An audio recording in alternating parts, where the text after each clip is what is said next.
estamos de volta com o Sem Censura Pará de hoje. No segundo bloco, continuamos falando de política e democracia.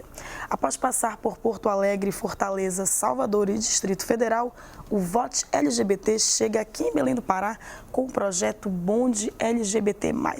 O projeto visa fortalecer o ecossistema LGBT local e, a médio e longo prazo, aumentar a representatividade na política. E quem dá mais detalhes sobre esse importante projeto é a Bru Pereira, que já está aqui conosco. Ela é antropóloga e vice-diretora do Vote LGBT. Bru, seja muito bem-vinda aqui ao nosso programa, a Belém do Pará. E conte pra gente um pouquinho sobre o que esse projeto traz aqui para a nossa capital. Sim, o Bonde é um projeto que o Vote iniciou no ano passado. Ele é um projeto que tenta replicar um pouco das tecnologias que a gente já vinha desenvolvendo ali nos nossos territórios, em São Paulo e em Minas Gerais, sobretudo. Então, a gente meio junto com parceiros locais, né, aqui no Belém do Pará, Sapato Preto, que é um coletivo de mulheres lésbicas negras, a gente está implementando desde um mapeamento de espaços seguros para pessoas LGBTs, que a gente lança na terça-feira que vem. A gente vai realizar uma pesquisa na parada LGBT com o público que frequenta, para a gente entender um pouco qual que é o perfil dessas pessoas, né, qual é o perfil tanto sociodemográfico, mas também o perfil político, o tipo de pauta que essas pessoas buscam nos candidatos em que elas votam. A gente também, ao longo desses últimos 2 meses, fizemos entrevistas com lideranças sociais e políticas aqui de Belém. E também temos um festival de curtas, né, com realizações de pessoas também de Belém, sobre coletivos, histórias, memórias de pessoas LGBTs, que está no ar no site do LGBTflix, né, que você pode ver no site do Vote, que é vote.org. E esse festival a gente tem uma premiação, então quem quiser pode votar no filme que mais gostar. E essa premiação vai ser também apresentada na terça-feira. Muita coisa, então, não é, Bru? Muita coisa. Agora, Bru, eu queria que você falasse um pouquinho dos esforços que vocês estão fazendo de maneira coletiva para essa maior representatividade. Como é que está hoje na questão política, das cadeiras mesmo, dos cargos ocupados?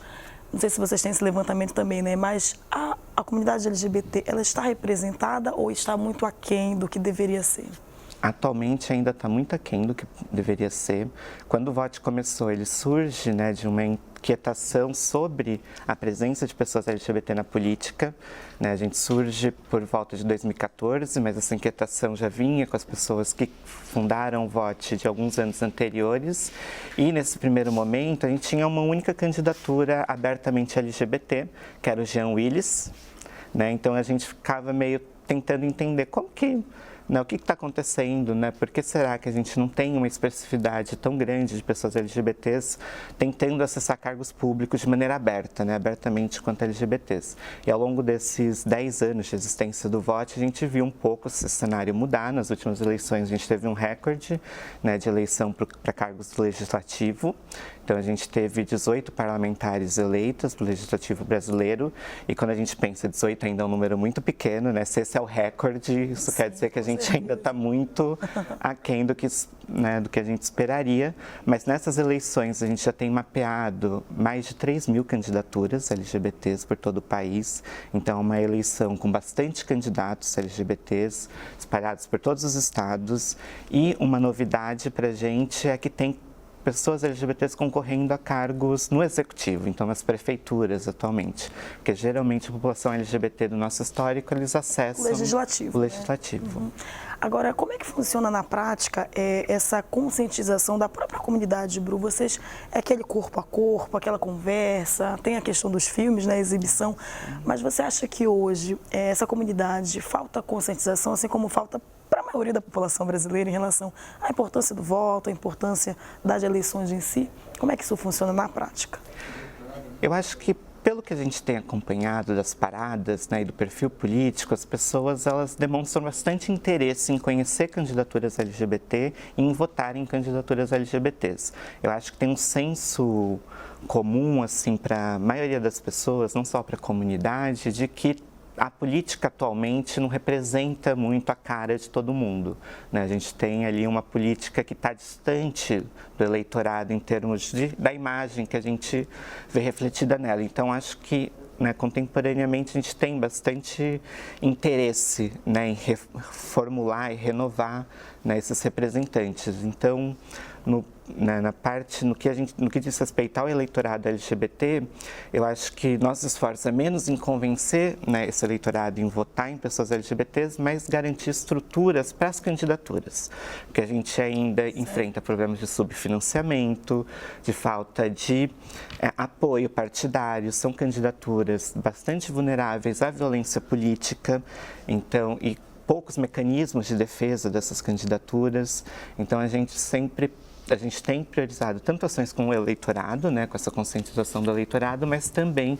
feito uma série de projetos de fortalecimento das candidaturas, sobretudo no enfrentamento da violência política. Muito interessante. Falando em enfrentamento à violência, você falou há pouco que vocês vão fazer um mapeamento aqui na nossa cidade, né? Que mapeamento é esse? O que vocês buscam com esse projeto? Bem, esse mapeamento ele já acontece há algum tempo no Vote LGBT, né? A gente já tinha feito alguns em São Paulo e com o bonde a gente pôde ampliar, né? A gente pode ampliar para algumas cidades, no total vão ser 15 cidades que a gente vai passar com esse projeto. E aqui em Belém a gente está mapeando desde coletivos LGBTs, espaços que a gente chama de espaços de fervo, né? Esses espaços que as pessoas vão para se divertir, para paquerar, para namorar, espaços de assistência à saúde, de assistência social, tanto do poder público quanto privados, espaços que não são oficialmente LGBTs, mas que a comunidade ocupa esses espaços enquanto espaços importantes, então praças, bares.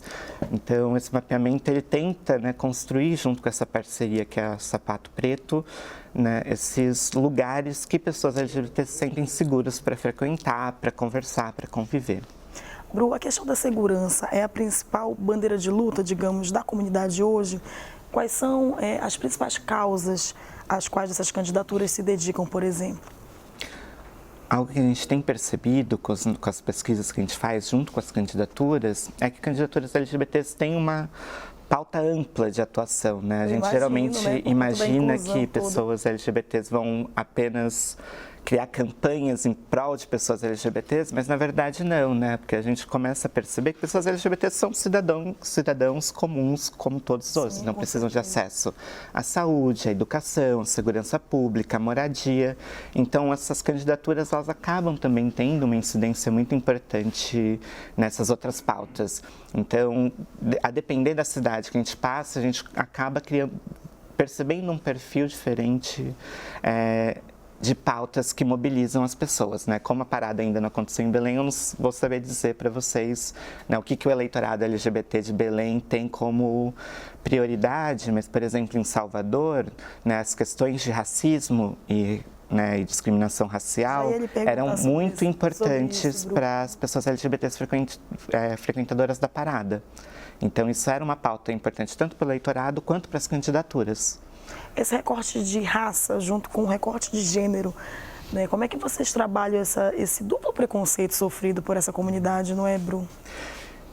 Eu vou dar uma resposta meio estranha, mas para a gente é muito fácil trabalhar esse duplo recorte, porque o que a gente teve de exemplo nas últimas eleições é que o voto LGBT é interseccional. É um voto que acaba agregando diferentes marcadores sociais. Então, a gente teve 18 pessoas eleitas para o Legislativo em 2022. Dessas 18 pessoas eleitas, 16 eram mulheres e 14 eram pessoas negras.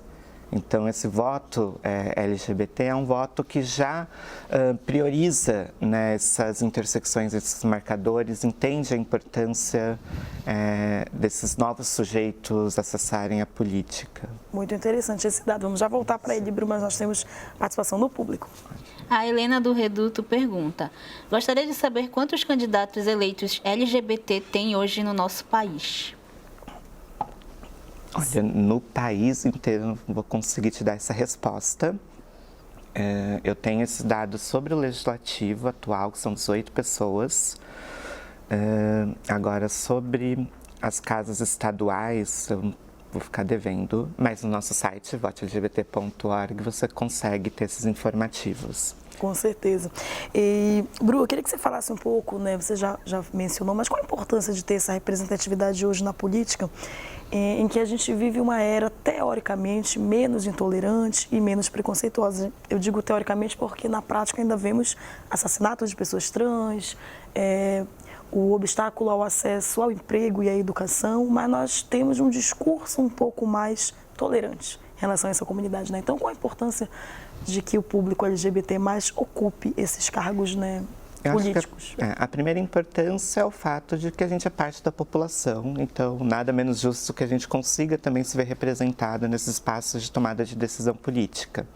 Mas, ao mesmo tempo, a gente sabe, né, que candidaturas vindas de diferentes grupos minorizados, né, nesse caso pessoas LGBTs, tendem a ser mais sensíveis às demandas específicas desses grupos, né? Geralmente, por mais que a gente tenha, né, aliados em outros segmentos sociais, é frequente acontecer que muitas das pautas acabam ficando secundarizadas. Então, a importância de ter pessoas que representem a comunidade LGBT seja assumir essas pautas de maneira mais vigorosa, mais pública, mais presente no debate político. Ainda mais num contexto, né, como o nosso, que é marcado por muita violência, mas também por uma certa mobilização dessas pautas somente no judiciário, né? Então, a gente teve alguns avanços em termos de direitos LGBTs que foram garantia do judiciário. Só que, enquanto essas garantias não são inscritas em textos de lei, a gente tem menos segurança, né, que esses direitos, de fato, permaneçam, né? Então, é importante que tenha essas candidaturas e que essas candidaturas, de fato, sejam eleitas para que a gente possa avançar também no legislativo, né, a garantia dessas pautas e desses direitos. Sem dúvida. Bru, como foi que surgiu o movimento? Você é de São Paulo, né? Falou que vocês viajam por várias capitais do país, mas queria saber como foi que começou esse envolvimento de vocês e essa ONG que é o Vote LGBT. Conte aí pra gente. Então, ela começou quando surgiu, né, essa primeira percepção de que a gente não tinha candidatos e candidatas abertamente LGBT, né? Como eu comentei no começo, Jean Willis, em 2013, era o único que abertamente se assumia enquanto pessoa LGBT. Então, o Vote, ele começa diante desse panorama, tentando entender, né, por que a gente não tinha um maior número de pessoas abertamente LGBT na política, mas a gente também queria entender como que era esse eleitorado que votava, sobretudo o eleitorado LGBT. Então, a gente estava tentando entender o tipo de interesse, né, objetivos com a política que pessoas, por exemplo, frequentavam a parada tinham, né? Então, as primeiras pesquisas do Vote, por exemplo, né, nessa época em que tinha uma polarização muito grande entre bancada evangélica e uma bancada mais progressista, né, que lutava por direitos das mulheres, direitos LGBTs, tudo mais, a gente começou a tentar descobrir um pouco o perfil religioso de pessoas LGBTs. Então, a gente descobriu, por exemplo, a parada de São Paulo é uma parada bastante cristã, né? Tem bastante pessoas que adotam o cristianismo enquanto religião. Então, a gente meio surge dessa curiosidade de tentar entender o eleitorado, entender a comunidade LGBT e sua relação com a política, mas também entender o porquê a gente não tinha até então tantas candidaturas LGBT. Isso num cenário de 10 anos atrás, 10 anos atrás. Temos mais participação do público. O Sanches do Parque Verde pergunta: o segmento LGBT já tem candidato a presidente da República em 2026? Olha só, que responsabilidade, não é? Que eu saiba ainda não, mas vamos torcer para que tenha, né? Sim, sim. Bru, como foi que vocês já passaram por várias cidades? Como é que tem sido o feedback da população LGBT, mas da comunidade como um todo, né? Dessas cidades pelas quais vocês passam? Como é que funciona esse trabalho? Como é que você vê o resultado de tudo isso que vocês se esforçam tanto? A gente tem tido um feedback muito positivo de todas as cidades que a gente já passou, tanto em termos de manutenção de vínculo, né, com as organizações locais, parceiras. A gente também tem tido, né, um engajamento bastante do público com os festivais de curta do LGBT Flix. A gente tem tido uma interação com os mapas, porque os mapas eles começam a ser mapeados pela organização parceira da gente no território, mas depois eles ficam abertos para o público para eles inserirem novos locais conforme eles tenham conhecimento ou frequentem esses locais. Então a gente tem entendido, tem sido um sucesso nessas passagens. Bacana, importante isso, né? Você falou também que vai ser feita uma pesquisa durante a parada da diversidade aqui em Belém, como vocês fazem em todos os lugares. Essa pesquisa vai traçar um perfil dessa comunidade? Explique melhor para a gente isso, Bru. Quem é hoje esse integrante da comunidade LGBT, que eu acredito que tenha mudado bastante ao longo desses anos, né? E isso varia de cidade para cidade, isso a gente tem percebido. A cada cidade que a gente passa, a gente vê um perfil diferente de público. Então, no Distrito Federal, em Brasília, a gente teve um perfil muito jovem em relação às outras paradas, um perfil com acesso à escolaridade menor, né? Em Salvador a gente teve um público muito mais vulnerável economicamente, um público com acesso ao ensino superior mais tardio em relação a outros públicos de parada. Então o perfil que a gente geralmente traz envolve nessa identificação mais sociodemográfica dos participantes da parada, desde perfil de renda, moradia, escolaridade, perfis de identidade racial, étnica, mas também a gente tenta entender um pouco a relação dessas pessoas com a política e com algumas pautas. A gente geralmente pergunta sobre qual que é a posição das pessoas em relação a direitos reprodutivos, né, ou em relação ao uso de banheiro por pessoas trans de acordo com o gênero que a pessoa se identifica. E a gente também tem se interessado bastante para entender a relação das pessoas com a segurança alimentar, que isso foi algo que a gente descobriu na pandemia, que pessoas LGBTs estão mais suscetíveis a terem problemas de acesso à alimentação, e uma alimentação adequada e com quantidade suficiente. Então, a gente tem aproveitado esses momentos que a gente está circulando por outras cidades para poder investigar um pouco a segurança alimentar da população LGBT. Isso é bem interessante, Bru, né? Porque essa comunidade está suscetível a vários tipos de vulnerabilidades, não é? Isso. Bem legal essa pesquisa mesmo. Nós temos uma participação bem legal do público. O Nilson Almeida, da Terra Firme, diz assim: além de trabalhar o eleitorado LGBT, atingir também o eleitorado de outras incidências é importante. Os atingir requer que a população avance no conhecimento para não sucumbir aos preconceitos e discriminações no momento de manifestar apoio. Como trabalhar esse avanço na sua visão, Bru?